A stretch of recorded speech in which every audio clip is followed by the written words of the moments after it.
जय हिंद साथियों। दोस्तों स्वागत है आपके अपने YouTube चैनल एग्जामवीर में। मैं आपका दोस्त राहुल कुमार। दोस्तों आज बात करने वाले हैं एसएससी सीजीएल की एक ऐसी पोस्ट के बारे में जो कि पहले कभी सीएचएसएल के द्वारा होती थी। देखिए दोस्तों, आज मैं बात करने वाला हूँ पोस्टल असिस्टेंट और sorting असिस्टेंट की, जो भी 2400 ग्रेड पे की पोस्ट होती है और 2022 से पहले ये सीएचएसएल के द्वारा रिक्रूटमेंट की जाती थी। लेकिन 2022 में दोस्तों इसकी बहुत सारी वैकेंसी आई थी, बहुत बड़ी संख्या में दोस्तों वैकेंसी आई थी। लेकिन 2023 के अंदर कोई भी वैकेंसी पोस्टल असिस्टेंट और sorting असिस्टेंट की नहीं आती है। 2024 में भी दोस्तों 4000 प्लस वैकेंसी आपकी आई हुई है। आज इस पोस्ट के बारे में बात करेंगे और जानेंगे कि इसे दोस्तों कितनी सैलरी मिलेगी और दोस्तों कम से कम आपका इतना स्कोर तो चाहिए अगर आपको ये पोस्ट लेनी है। और सबसे ज़्यादा जो महत्वपूर्ण बात है दोस्तों वो ये है कि ये एक ऐसी खतरनाक पोस्ट अब बन गई है जिसके लिए आपको टाइपिंग एरर भी 5% चाहिए और आपको सीपीटी कंप्यूटर के अंदर हाइजर स्कोर भी करना पड़ेगा। मतलब आसान नहीं है इस जॉब को पाना आपके लिए, क्योंकि दोस्तों अगर आपका कंप्यूटर के अंदर हाइजर स्कोर नहीं होता है तो भी यू आर नॉट एलिजिबल, तो भी आप एलिजिबल नहीं है। और अगर आपकी किसी वजह से टाइपिंग में एरर 5% से ऊपर हो जाती है तो भी आप दोस्तों इसके लिए एलिजिबल नहीं है। तो ऐसे साथी जो 31 जनवरी को टाइपिंग देने जा रहे हैं वो इस बात को ध्यान में रख के चले दोस्तों कि उनकी टाइपिंग के अंदर जो एरर है वो कम से कम हो। टाइपिंग को बढ़िया तरीके से करना है और उसके अंदर जो एरर है वो ऐसा समझिए कि आप 0.5%, 0.5 या फिर 1% ही एरर करें। बढ़िया तरीके से टाइपिंग करोगे और जो स्क्रोल है उस पर निगाह बढ़िया लगाओगे तो गलती होने के जो चांस है वो बहुत कम रहेंगे, क्योंकि यहाँ सीजीएल के अंदर टाइपिंग 27 की स्पीड मानी जाती है और ना ही कोई इतने ज़्यादा हार्ड स्पेशल करेक्टर होते हैं। आसानी से दोस्तों टाइपिंग निकल जाती है। ठीक है, बस आपको ध्यान रखना है कि आप जो स्क्रोलिंग में पैराग्राफ के अंदर 1-2 लाइन आपकी छूट ना जाए, क्योंकि अगर आपकी लाइन छूट गई तो समझ लीजिए आपके हाथ से दोस्तों बहुत कुछ छूट सकता है। ठीक है, देखिए इस पोस्ट के बारे में जानेंगे। 2400 ग्रेड पे की पोस्ट है। कितनी सैलरी मिलने वाली है आपको X city, Y city, Z city के अंदर। बाकी जो टाइपिंग एरर है मैंने दोस्तों आपको बता ही दिया है कि अगर आप जनरल कैटेगरी से हैं तो 5% टाइपिंग एरर चाहिए, बाकी के लिए आपको 7% चाहिए और अगर आप OH वगैरह हैं तो आपको 10% एरर चाहिए। ठीक है, सीपीटी पोस्ट है, आपको कंप्यूटर में हाइजर स्कोर करना पड़ेगा इस पोस्ट के लिए। तो it is not easy to get, इसे पाना इतना आसान नहीं है, क्योंकि दो चीज बहुत ज्यादा टफ करती है स्कोर होने के साथ साथ। और जो मेन क्राइटेरिया है वो है इसकी जो एज ग्रुप है वो 18 से 27 साल है। अगर आप 27 साल से ऊपर के हैं और आप सीजीएल के अंदर अप्लाई किए हुए हैं और अगर आपकी एज 27 साल से ऊपर हो गई है तो दोस्तों आप इस पोस्ट को नहीं ले सकते। अगर आप कैटेगरी में हैं तो आप ओबीसी हैं तो 3 साल मतलब 30 साल के लिए, और अगर आप SC ST से हैं तो आपको 32 साल तक ये पोस्ट मिल सकती है। और अगर आपकी एज 32 साल से ऊपर है तो चाहे आपका स्कोर कितना भी अच्छा क्यों ना हो दोस्तों, आप 2400 ग्रेड पे की किसी भी पोस्ट के लिए एलिजिबल नहीं है। तो ये चीज आपको ध्यान रखना है। बहुत सारे साथी हमारे ऐसे होंगे जिनका स्कोर मतलब इंस्पेक्टर वाले श्रेणी में भी नहीं होगा, और दोस्तों वो 2400 ग्रेड पे की जो जॉब है, 2800 ग्रेड पे की जो जॉब है, उनसे भी दोस्तों वो हाथ धो बैठेंगे अपने एज ग्रुप के कारण। ठीक है, अब मिनिमम मार्क कम से कम दोस्तों इतना तो आपको लाना ही है इस साल अगर आपको ये जॉब लेनी है। ठीक है, बाकी वैकेंसी की मैं बात कर लेता हूँ। वैकेंसी इस बार 4098 है, 4100 वैकेंसी लगभग दोस्तों है। ठीक है, अभी तक। बाकी सैलरी कितने मिलने वाली है, प्रमोशन क्या होगा और ट्रांसफर दोस्तों क्या है, ये चीज महत्वपूर्ण है।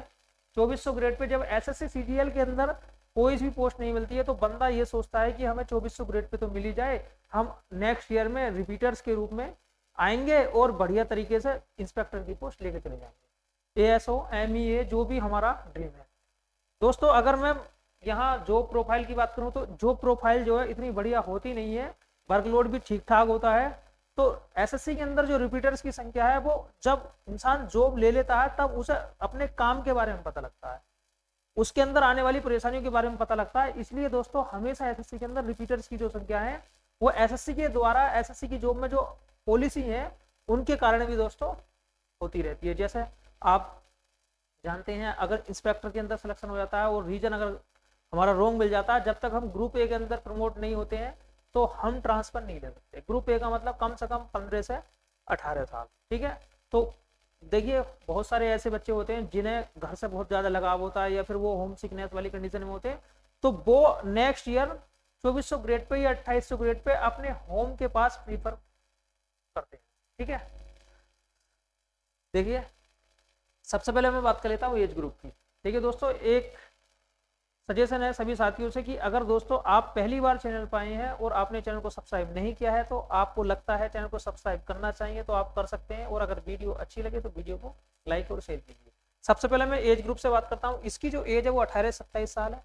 यूआर के लिए आप ओबीसी है तो 3 साल और 30 साल, SC ST है तो आपको 32 साल तक मैक्सिमम ये पोस्ट मिल सकती है। ठीक है, पोस्ट इस बार ठीक ठाक है, 4098 पोस्ट है। यूआर की अगर मैं बात करता हूँ तो 1692 दोस्तों पोस्ट हैं यूआर की। ओबीसी की मैं बात करता हूँ तो 1010 है। ईडब्ल्यूएस की बात करता हूँ तो 379 है। SC की बात करता हूँ तो 608 है। ST की बात करता हूँ तो 409 पोस्टें हैं। ठीक है, अब यही स्कोर की बात कर लेते हैं कि कम से कम आपको दोस्तों इतना स्कोर तो चाहिए। अब यूआर की अगर मैं बात करूं दोस्तों तो इस बार देखिए सबसे बड़ी बात, आपका जो नहीं कंप्यूटर के अंदर सीपीटी पोस्ट चाहिए, कंप्यूटर के अंदर हाई स्कोर होना चाहिए। मतलब अगर कंप्यूटर के अंदर जैसे पिछले साल जो कट ऑफ आपकी लगी थी, जो कंप्यूटर वाली पोस्ट की सीपीटी पोस्ट लगी थी दोस्तों, वो थी हमारी 21 नंबर और 25 नंबर, शायद 24 थी और थी 27 नंबर, 21 24 27। मतलब आपको इतना तो दोस्तों कंप्यूटर के अंदर भी करना पड़ेगा। जो 20 क्वेश्चन होते हैं उसमें अगर आप 7-8 क्वेश्चन, 7 से 9 क्वेश्चन करते हैं तो जाकर दोस्तों आपको कैटेगरी अनुसार ये पोस्ट मिल सकती है। ठीक है, अगर आप इतना कंप्यूटर के अंदर करते हैं तो आपको ये पोस्ट मिलेगी। दूसरा, टाइपिंग का स्पेशल ध्यान रखना, 5% से ज्यादा अगर एरर हो जाती है तो आप इस पोस्ट को बिल्कुल भी नहीं ले सकते। ठीक है, ये चीज आपको दोस्तों ध्यान रखनी है। बाकी यूआर के अंदर मैं अगर बताऊं तो दोस्तों बहुत सारे चैनलों द्वारा भी बता दिया गया है कि इस बार कट ऑफ हाई रहने वाली है। मेरे द्वारा भी बताई गई है, मेरे द्वारा जो कट ऑफ आपकी बताई गई है वो दोस्तों 310 से प्लस बताई गई कि 310 के समथिंग में यूआर की कट ऑफ इस बार दोस्तों जाने वाली है। 310 से प्लस ही रहेगी, मतलब 312-15 तक आपकी जो कट ऑफ है वो नॉर्मलाइज कट ऑफ इस बार रहेगी। अब कुछ साथी ऐसे हैं जिन लोगों ने 18 तारीख के अंदर एग्जाम दिया है, 20 तारीख के अंदर भी एग्जाम दिया है, नॉर्मलाइजेशन होना है। ये बिल्कुल भी कंफर्म नहीं है कि किस शिफ्ट को दोस्तों नॉर्मलाइजेशन मिलेगा। अगर प्रयास करी जाए एग्जाम देखने के बाद में, पेपर देखने के बाद में ये बताया जा रहा है कि 18 वालों को ऑब्वियसली फायदा मिलेगा 9 से 10 नंबर का। ठीक है, क्योंकि उनके 3 क्वेश्चन भी गलत है और वो भी 3 नंबर, वो 3 क्वेश्चन जो गलत है उनका फायदा भी हर बच्चे को मिलने वाला नहीं है। जिनके वो क्वेश्चन ऑलरेडी ठीक है उन बच्चों को वो फायदा दोस्तों मिलने वाला नहीं है। जिनके रॉन्ग है उनके एक्स्ट्रा नंबर दोस्तों बढ़ सकते हैं। ठीक है, इसलिए आपकी जो नॉर्मलाइज्ड कट ऑफ दोस्तों रहने वाली है वो लगभग 315 के समथिंग में, 310 प्लस दोस्तों ये रहने वाली है। 310 से 312 तक आपको ये कट ऑफ देखने के लिए मिल सकती है। ठीक है, और ओबीसी की अगर मैं बात करूं तो ओबीसी भी दोस्तों इतनी ही आपको कट ऑफ ओबीसी की देखने को मिलेगी। मतलब मिनिमम कट ऑफ 312-315 तक आपको देखने के लिए मिलेगी। ठीक है, लेकिन ये कट ऑफ अगर गिरी किसी वजह से तो किन कारणों से गिर सकती है? इस कट ऑफ को गिरने के जो कारण है वो 2 फैक्टर हैं, एक तो टाइपिंग के अंदर एरर, दूसरा सीपीटी पोस्ट।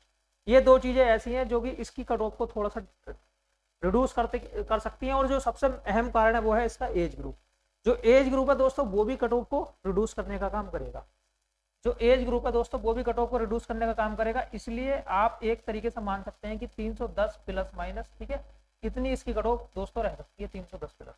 ओबीसी की अगर बात करी जाए तो ओबीसी भी दोस्तों इतनी ही रह सकती है 308 प्लस माइनस। ठीक है, और अगर मैं एससी की बात करता हूँ, ईडब्ल्यूएस की बात करता हूँ तो ये ईडब्ल्यूएस जो है ना ये भी दोस्तों इतनी रहेगी 308 प्लस माइनस। और अगर मैं एससी की बात करूँ तो एससी की जो कट ऑफ है वो दोस्तों 295 के समथिंग में दोस्तों ये कट ऑफ रहने वाली है। एसटी की मैं बात करूँ तो एसटी की जो कट ऑफ है वो 290 के समथिंग में दोस्तों ये रहने वाली है। अगर आप इतना स्कोर रखते हैं, ठीक है, तो आपको दिक्कत नहीं है।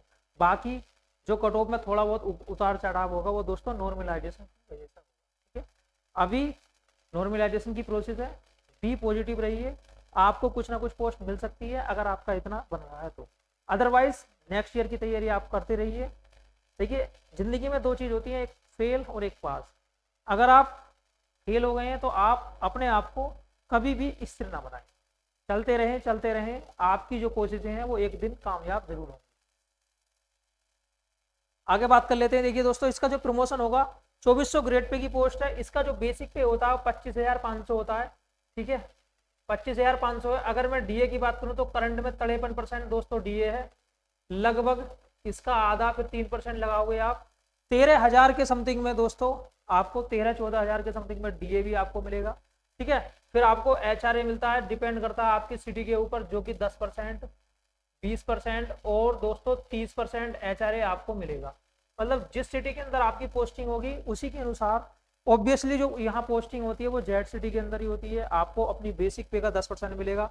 जैसे अगर 25,500 बेसिक पे है तो HRA के रूप में आपको 2550 रुपये मिलेंगे, और अगर आप वाई सिटी के अंदर है तो आपको 5100 रुपये मिलेंगे, ठीक है। और आप जेड सिटी के अंदर है तो आपको 30% मिलेगा, ठीक है। इसके बाद में आपको दोस्तों टीए मिलता है, तो टीए भी यहाँ पर दोस्तों आपको ठीक ठाक मिल जाता है, लगभग 3000 के समथिंग आपको दोस्तों 2100-2200 के समथिंग जेड सिटी के अंदर। और जैसी आपकी सिटी होगी दोस्तों उसी के अनुसार आपको टीए ये मिलता हुआ दिखाई देगा। लगभग 3000 के समथिंग में दोस्तों आपको ये टीए भी पड़ जाता है, ठीक है। जिसमें कुछ एनपीएस कटौती होगी आपकी, और एनपीएस कटने के बाद में इन हैंड जो आपकी सैलरी मिलने वाली है इस पोस्ट के अंदर लगभग 36,000 से लेकर 40,000 के बीच में दोस्तों आपको ये सैलरी पर मंथ पड़ने वाली है। 36,000 से 40,000 के समथिंग में दोस्तों आपको ये सैलरी पड़ जाती है 2400 ग्रेड पे की जॉब में, ठीक है। इतना भैया। अब आपका प्रमोशन कैसे होगा, देखिए अगर मैं दोस्तों प्रमोशन की अगर मैं बात करूं तो प्रमोशन के लिए पहले तो आप अगर कोई एग्जाम देना नहीं चाहते हैं तो आपका 10 साल के अंदर जो प्रमोशन होता है वो होना है, ठीक है। अदरवाइज आप दोस्तों एक इंस्पेक्टर का एग्जाम होता है 4600 ग्रेड पे के लिए, जो पहले 5 साल में होता था, अब उसे, क्योंकि दोस्तों हर जगह, चाहे मैं ITI की बात करूं या फिर किसी भी एग्जाम की दोस्तों मैं बात करूं, जैसे टीए की मैं बात कर लेता हूं, तो दोस्तों वहां भी जो प्रमोशन की जो प्रोसेस है वो हार्ड किए गए हैं। यहाँ भी जो प्रोसेस आपकी 5 साल के अंदर डिपार्टमेंटल एग्जाम से आप इंस्पेक्टर बनते थे उसे अब 8 साल कर दिया गया है।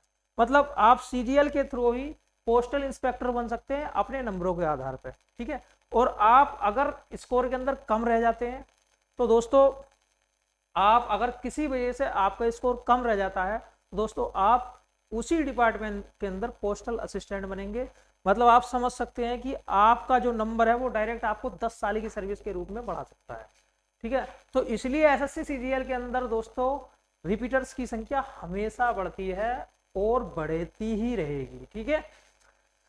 बाकी ट्रांसफर की अगर मैं बात करूं दोस्तों तो ट्रांसफर जो होता है इसका आसानी से ट्रांसफर हो जाता है, यहाँ ट्रांसफर की कोई दिक्कत नहीं है। 1 साल कंप्लीट करने के बाद भी आप दोस्तों जहां पोस्टिंग लेना चाहते हैं वहां पोस्टिंग ले सकते हैं। डिपेंड करेगा कि वहां पर आपकी डिपेंड करेगा कि वहां सीट है या नहीं है। मतलब ट्रांसफर में यहाँ पर कोई भी दोस्तों दिक्कत नहीं है, आसानी से ट्रांसफर हो जाता है, ठीक है। टाइमिंग की अगर मैं बात करूँ तो आपको 8 घंटा टाइम करना है, 8 घंटे काम करना है, ठीक है। ये डिपेंड करता है कि आपकी ऑफिस का जो टाइम है वो क्या है, 8:30 से 8 घंटे आप जोड़ सकते हैं, या फिर 10 से 6 है, क्या उसकी टाइमिंग है, ये दोस्तों डिपेंड करता है ऑफिस के ऊपर। बाकी वर्कलोड की अगर मैं बात करूं दोस्तों तो यहाँ जो वर्कलोड रहने वाला है वो भी आपके रीजन के और ऑफिस के ऊपर डिपेंड करता है। बाकी वर्कलोड इतना आसान भी नहीं है। कुछ पोस्टल असिस्टेंट से मेरी बात हुई है तो उन लोगों का कहना था कि हमें इतना वर्कलोड मिलता है कि शायद ही किसी और जॉब के अंदर होगा, लेकिन ये हर जगह नहीं है। जबकि मैंने और भी पोस्टल असिस्टेंट से बात करी थी तो उनका कहना था कि हमारे पास में नाम मात्र का काम होता है, हम 2 से 2.5 घंटे के अंदर अपने सारे के सारे काम को निपटा देते हैं। तो ये चीज ये दोस्तों डिपेंड करता है कि आपकी जो पोस्टिंग है वो किस जगह है, उसी के अनुसार दोस्तों आपका वर्कलोड होता है, ठीक है। दोस्तों अगर वीडियो अच्छी लगी है तो वीडियो को लाइक कीजिए, और अगर चैनल पर पहली बार है तो चैनल को सब्सक्राइब जरूर कीजिए। मिलते हैं नेक्स्ट वीडियो में, आज के लिए इतना ही काफी है। जय हिंद, जय भारत।